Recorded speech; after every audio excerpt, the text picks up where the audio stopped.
Nike VaporFly 4 prototype just dropped today, so I figured it'd be a good time to talk about the VaporFly 3 and if it's still worth it for you.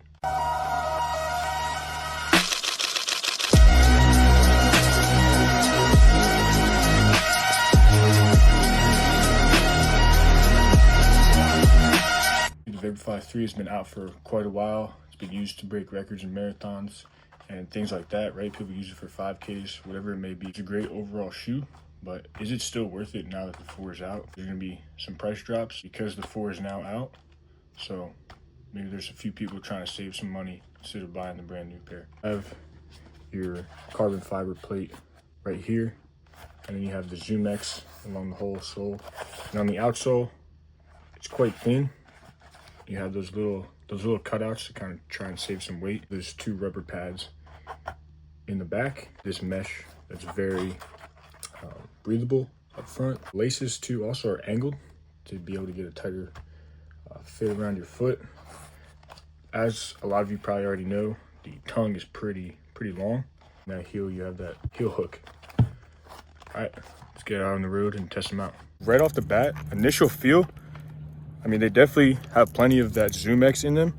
And obviously just walking around a little bit, you could feel it trying to like push you on your toes. A little over a mile in, you can definitely feel the Zoom X working. There's definitely plenty of cushion there.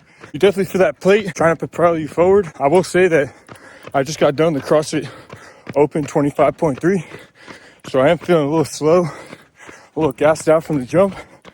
I definitely feel these shoes working for me. Get back in at mile 2. Just over 2 miles now. There's a little bit of a braking period, definitely. I feel it on that outside of the midfoot to kind of like the ball of your foot area. It's slowly going away. Definitely at the start of the run. Definitely felt some pain there. It's a very narrow shoe, even for somebody who could be considered to have a narrow foot like myself. I don't know if my foot's just getting used to it or the shoe's slowly breaking in. Checking after mile 3. Just completed mile 3. I don't know what it was, but that last mile felt good. Let's go inside to have our post-run review. We're back inside, so let's take a closer look at VaporFly 3. This shoe is for long distance, right? Half marathon, marathon.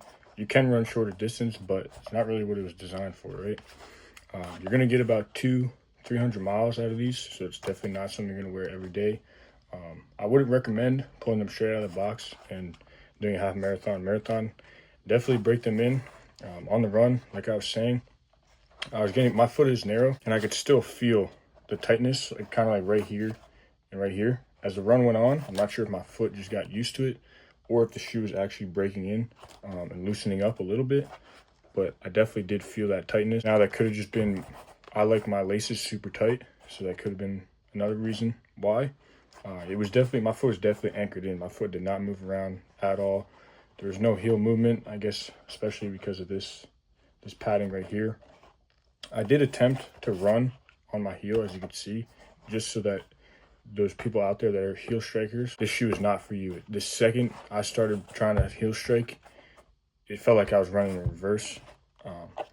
But for the majority of the run, right, you could see almost on that Nike, I was kind of not really on my toes all the way up here, but a little bit back.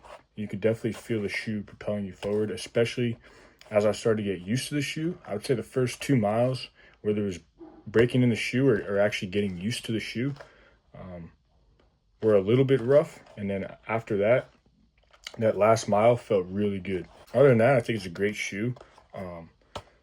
For people just getting into running, I wouldn't suggest going out and getting a shoe like this. Even if it's like your first marathon, you've been doing a lot of training, I would suggest just doing a run in a very cushioned shoe without a plate first, and then start making your way into that field of carbon plated shoes. A lot of people suggest the Endorphin Speed 4 as a good beginner shoe with a plate in it. That being said, is it still worth it to buy now that the 4s are out? I think 1000%.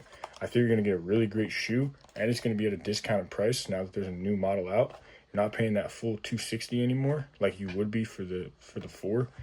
With that being said, I tried to get the prototype of the 4. Unfortunately, they sold out like the second they went on sale. I was sitting on my phone ready to go at like 9:45. They dropped at 10. As soon as 10 o'clock came out, put it in my bag, went to go check out, and they were already sold out. We're just gonna have to get them on the regular release. Will be a review of those coming, and then later on a comparison. But 1000%, I do think that these shoes are still worth it. Thank you guys for watching. Hopefully, you'll stick around for some more reviews. The Nike Streak Fly is coming up, and then the Streak Fly 2 prototypes. Stay tuned.